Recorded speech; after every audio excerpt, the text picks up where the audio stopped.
टुइलो लाएर झटाटै हाम्रो घर फेरि यतातिर फुल फुलेर आइरहन्छ। मेरो पहेँलो फुल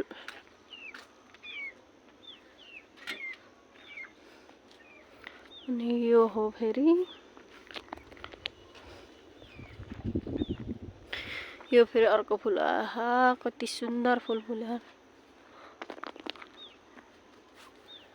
अनि यो हो म फेरि मारा अनि मेरो फुलहरू।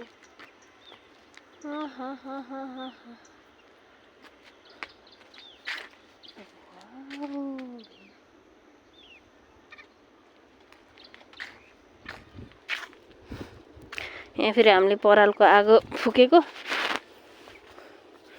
बरा परालको आगो।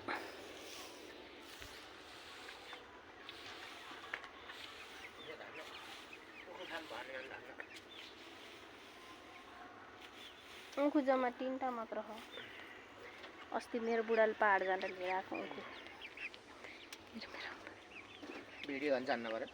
आउनु त म हजुर म एउटै फ्रेममा। हेलो गर्नु त। हेलो हेलो हेलो हेलो के छ खबर?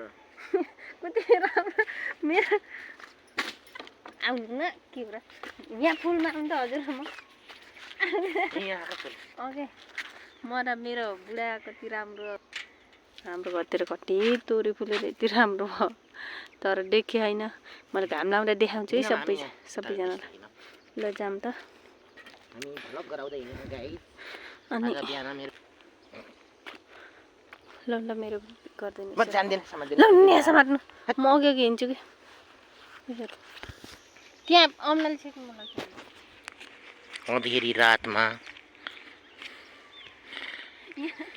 आज टुइलो लाएर अनि के गरे गाउँको मान्छेले कसैले देखेछ नि त्यही भएर हामी बाटोमा भिडियो गराउँदै बोल्दै हिँडेछौँ।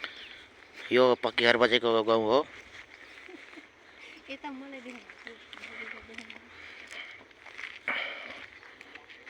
कति जाडो छ। म यति कपडा लाएर हिँड्छु। साथीहरू अब सुधार केन्द्रतिर हिँड्नु। अहिले हामी यस्तो गरे नि यस्तो भने नि भ्युज आउँछ क्या। यो बकुल्ला उडिरहेको यहाँ तर अलिअलि देखियो।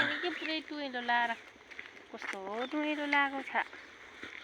ल साथीहरू तोरीबारी एउटा मान्छे छ यहाँ। होइन किन अर्थ तोरी नि आएर खान्न अरे त्यो उसले के निलगाई तर त्यो तोरी जतिमा मार्छ भनेर के पुरै मान्छे बनाएर जताततै गरे त्यस्तै। मैले भने त्यो उसको याम दाइरको खेतमा पनि त्यस्तो गराएको भने के गरे भने यो बुढीले खेतमा भनेको भन्छ मान्छे गराएको छ बुढीको कपडा लागि।